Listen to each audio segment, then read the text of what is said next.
환자와 접촉한 것으로 확인된 사람은 22명. 처음 진료한 동네 내과 의사와 간호사 2명은 음성 판정을 받았습니다. 전라북도가 전염병 확산을 막기 위해 오늘부터 어린이 창의체험관의 문을 닫고 임시휴관에 들어갔습니다. 전주의 한 학교에서는 강사 1명이 결핵 확진 판정을 받아서 학부모들의 불안감이 커지고 있습니다.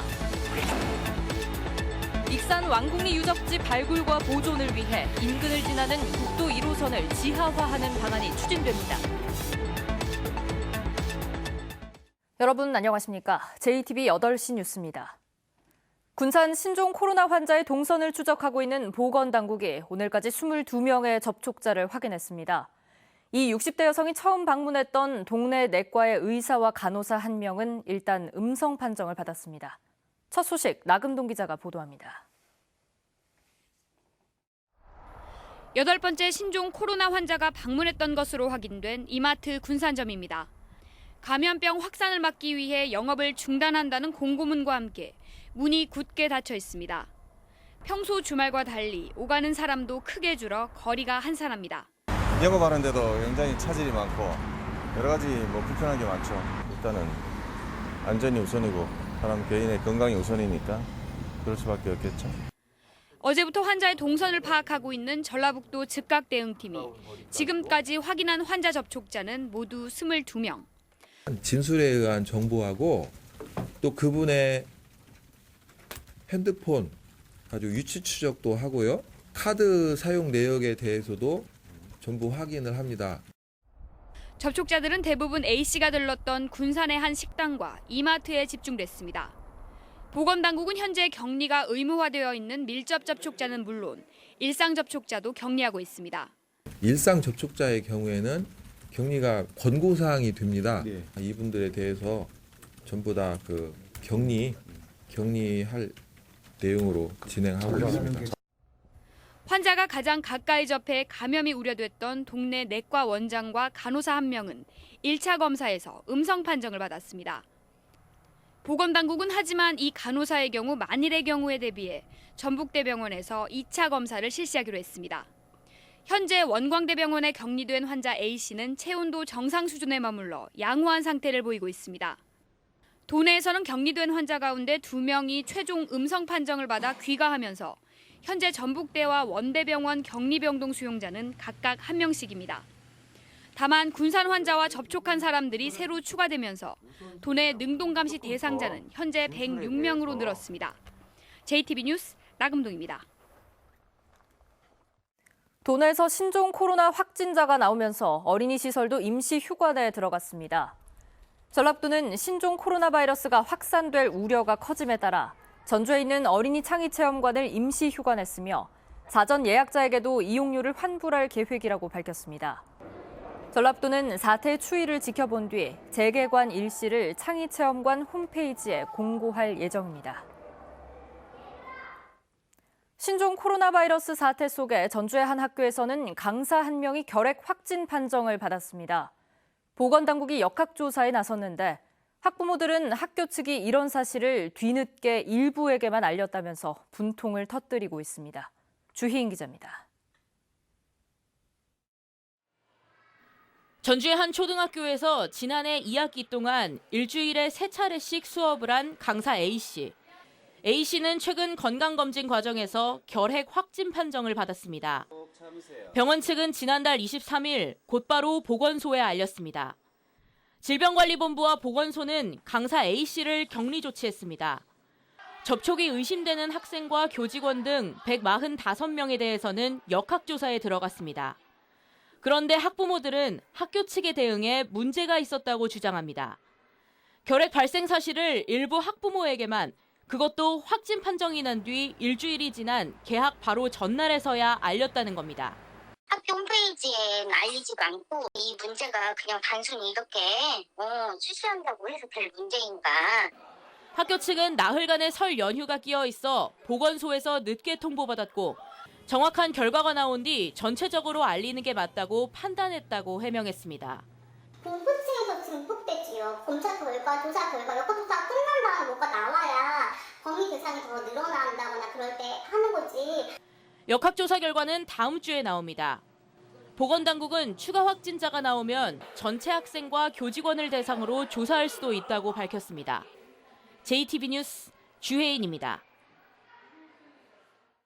문화재청이 익산 왕궁리 유적지 인근의 국도 1호선에 대해 지하화를 추진하고 있습니다. 국도 1호선이 왕궁리 유적의 발굴 조사와 보존에 걸림돌이 되기 때문인데요. 문화재청이 올해부터 국토부와 본격 논의한다는 방침입니다. 김진형 기자입니다. 2015년 유네스코 세계문화유산에 등재된 백제 왕궁 유적지입니다. 옆으로는 국도 1호선이 지나고 있습니다. 국도 1호선 때문에 백제 왕궁터는 동서로 단절될 수밖에 없습니다. 문화재청이 왕궁리 유적지 인근 국도 1호선을 땅 아래로 개설하는 방안을 추진하고 있습니다.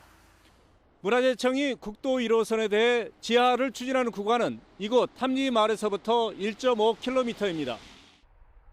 1999년에 5m 높이로 성토된 4차로가 유적 발굴과 백제 왕궁터를 복원하는 데 방해가 되기 때문입니다.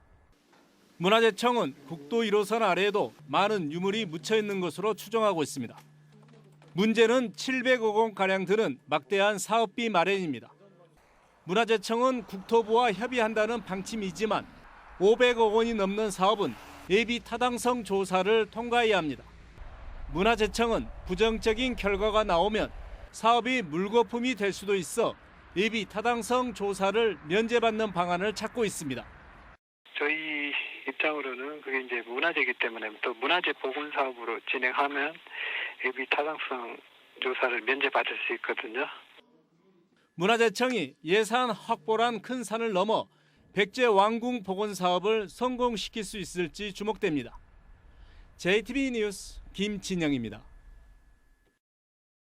김의겸 전 청와대 대변인이 민주당이 자신에게 가혹하다며 예비 후보로 뛸 수만 있게 해달라고 호소했습니다. 김 전 대변인은 사회관계망 서비스에 올린 이해찬 민주당 대표에게 보내는 글을 통해 출마 회견 이후 당이 예비 후보로 받아주지 않아 45일째 군산 바닥을 표류하고 있다며 세 차례나 미룬 최종 결정을 오는 3일에는 내려주기를 기대한다고 밝혔습니다. 김 전 대변인은 예비 후보로만 뛸 수 있게 해준다면 다음 단계인 공천관리위원회에서 정무적 판단으로 배제되는 것은 이해할 수 있다면서 경선 참여 시 신인에게 주어지는 최대 20%의 가산점도 포기하겠다고 말했습니다. 전라도가 1억 원의 용역을 들여 곳곳에 남아있는 친일잔재를 전수조사하고 처리 방안을 찾기로 했습니다. 용역은 오는 3월에 시작해 10월쯤 마무리됩니다. 전라도는 이번 용역을 통해 친일잔재의 개념과 기준을 정하고 이를 어떻게 처리할지 방향을 제시하기로 했습니다. 정부의 도시재생 공모사업에 아쉽게 탈락한 지역에 전북형 도시재생 뉴딜 사업이 추진됩니다. 전라도는 올해부터 4년간 군산과 임실, 장수 등 3개 시군에 각각 140억 원씩 모두 420억 원을 투입해 경관 개선 사업과 커뮤니티 센터 건립 등 전북형 도시재생 뉴딜 사업을 추진할 계획이라고 밝혔습니다.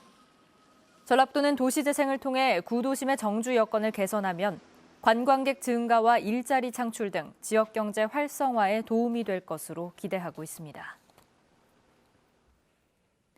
익산시가 고질적인 악취 문제를 해결하기 위한 대책을 내놨습니다.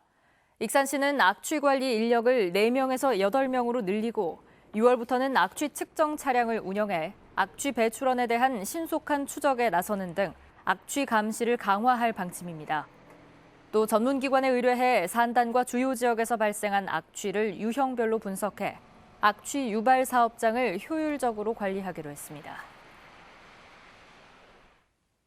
전주시가 저소득층의 오래된 주택을 고쳐주기 위해 오는 3일부터 21일까지 주민센터에서 신청을 받습니다. 올해 보수하는 노후주택 물량은 기초생활수급자와 차상위 계층 등 중위소득 60% 안에 120가구입니다. 사업 대상에 선정되면 지붕이나 도배장판, 화장실 등을 교체하거나 수리합니다. 전북교육청에만 있던 학생참여위원회가 14개 시군 교육지원청마다 설치됩니다. 전북교육청은 교육정책 수립과 추진 과정에서 학생 의견 반영을 늘리기 위해 14개 시군 교육청별로 해당 시군의 중고교마다 학생 1명씩 총 342명이 참여하는 학생참여위원회를 꾸렸다고 밝혔습니다. 전북교육청은 지난 2013년부터 초중고생 50명이 참여하는 학생참여위원회를 운영해 왔습니다.